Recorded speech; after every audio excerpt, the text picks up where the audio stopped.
Sa vie est une affaire de cœur. C'est Alain Deloche, fondateur de la chaîne de l'espoir.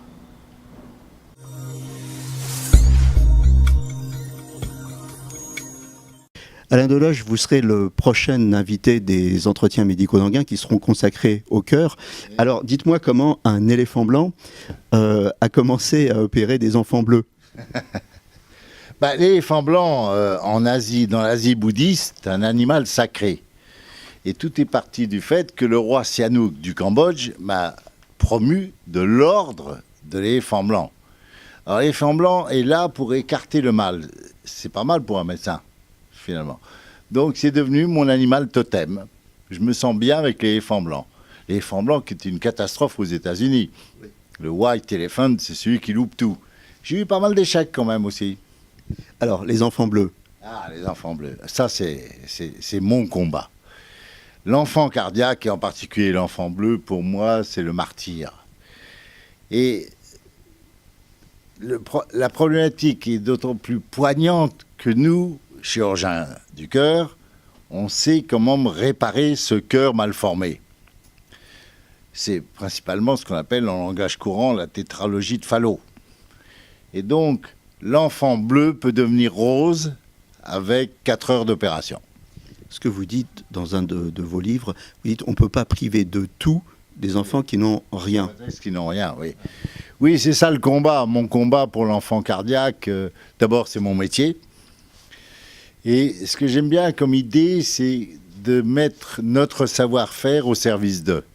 Au service de ces enfants qui sont finalement victimes du lieu de naissance uniquement.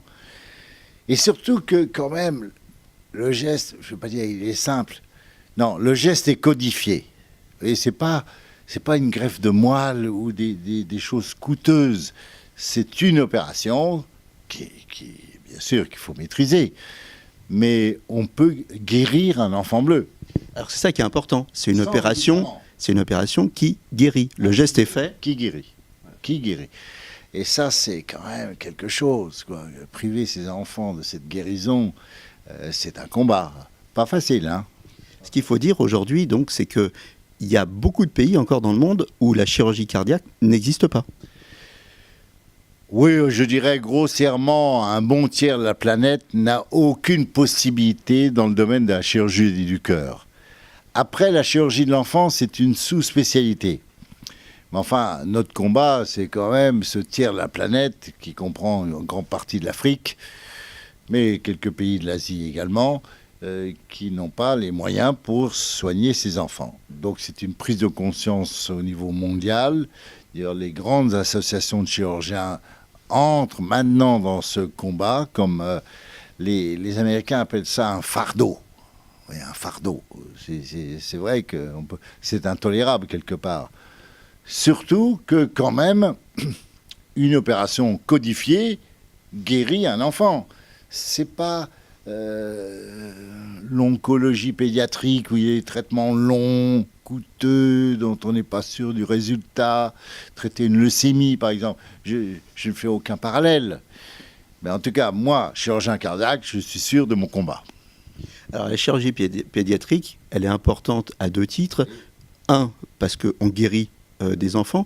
Et puis 2, elle a une importance dans l'histoire de la chirurgie cardiaque. Elle a fait beaucoup évoluer la chirurgie cardiaque. Alors, ce qu'on ne sait pas, c'est que la chirurgie du cœur a démarré à propos de ces enfants cardiaques.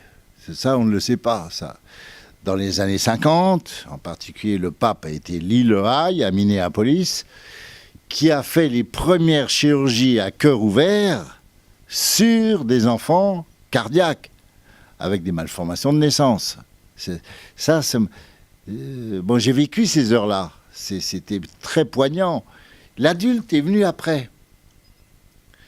Et c'est vrai que quand on voulait sauver ces enfants bleus, ces enfants atteints de malformations, on voulait d'abord les sauver. Ça a été le point de départ.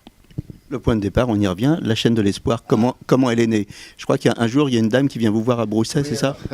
On croit toujours que la chaîne de l'espoir est née à partir d'une étude scientifique, des besoins, de ceci, de cela. Pas du tout. C'est une histoire de cœur. C'est une histoire de cœur, une affaire de cœur, une rencontre, une dame, une femme de cœur d'ailleurs, est arrivée un jour dans mon bureau, à l'hôpital Broussais, en novembre 1988, avec deux choses. Elle avait une facture d'un enfant qu'elle avait fait venir par ses propres moyens, facture de l'hôpital Foch, une facture salée. Hein.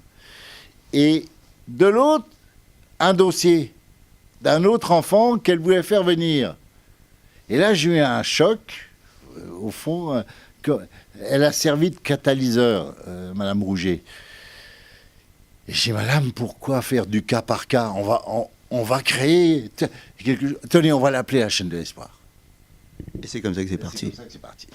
Alors, qu'est-ce qu'on y fait à la chaîne de l'espoir ? On va sur place opérer des enfants, ça c'était au début. Alors, non, l'acte fondateur, c'est de faire venir en France les enfants.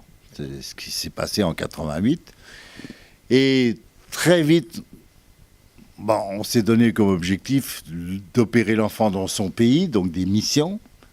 Encore mieux par des médecins formés dans son pays. Et dans une structure construite, nouvelle, bien équipée, dans le pays de l'enfant. Donc ça, c'est le sommet. On y est arrivé au Vietnam, on est arrivé au Cambodge, maintenant on est arrivé au Sénégal, on progresse. Vaste tâche quand même. En quelques chiffres, la chaîne de l'espoir, c'est des milliers de vies sauvées depuis que ça existe, c'est ça ? J'ai jamais fait les comptes. Je crois que j'ai opéré 22 000 enfants ou quelque chose comme ça. Il y a, alors, les chiffres grossiers, c'est environ 100 000 enfants pris en charge, pas opérés, pris en charge par an, et grosso modo 5 000 enfants opérés par an. Voilà, c'est sur le petit signet qui est marque-page du bouquin. Alors, la chaîne de l'espoir... Ça épate, oui, ça fait beaucoup. Par rapport aux besoins, c'est pas énorme. Justement, les besoins, c'est quoi aujourd'hui les besoins de la chaîne de l'espoir ? C'est ce qui s'appelle la liste d'attente. C'est ce qu'il y a de plus terrible en médecine. Parce qu'on peut dire, la salle d'attente est pleine. Bon, une salle d'attente, on attend. La liste d'attente, en médecine, c'est très grave. On a répertorié un enfant avec un diagnostic, un pronostic, voire une indication à une opération. Et si l'opération n'est pas faite, voilà. Et ça, cette liste d'attente, c'est pesant. Je donne un exemple. À Bamako, le professeur Diarra a une liste d'attente en ce moment de 2757 enfants. Ils sont en attente dans un registre. Dont beaucoup vont mourir, donc. Ah, oui, bien sûr. Avec ces maladies-là, ça pardonne. Hein. On connaît le pronostic, nous. Donc, combat pénible, combat nécessaire, mais heureusement, on n'est pas seul et le monde commence à bouger. Et en particulier des jeunes, talents en Afrique et ailleurs. Voilà, ça bouge, heureusement. Alors, le fait le plus positif, c'est, vous savez, le progrès amène à la simplicité, quelque part. Moi, j'ai connu la chirurgie cardiaque au début, où les opérations duraient minimum 9 heures, voire plus. Maintenant, on peut voir un enfant qu'on opère en 3-4 heures, qui peut être debout sur ses pieds le lendemain matin, après avoir pris une soupe 11 heures la veille. C'est-à-dire que le progrès, maintenant, la maîtrise des choses fait que des choses simples sont encore plus simples. Donc maintenant, les objectifs. En finir avec cette liste d'attente, oui. Former le plus possible dans les pays. Donc, si vous voulez aider la chaîne de l'espoir, le site internet apparaît en bas de l'écran. Si vous voulez rencontrer Alain Deloche, venez le voir en septembre aux entretiens médicaux d'Anguin. Vous dédicacerez votre livre. Hein. Et puis surtout, il faut aider la chaîne de l'espoir. Voilà, à bientôt. Et en attendant, à une touche personnelle. C'est que j'ai passé une partie de mon enfance à Margency, c'est-à-dire très proche d'Anguin. Donc Anguin, je connais. Et chaque fois que je suis à Anguin, ça me fait quelque chose. C'est un peu du Proust. Eh bien, écoutez, on dégustera cette Madeleine de Proust avec vous. Merci beaucoup. Voilà, à très bientôt. En attendant, portez-vous bien.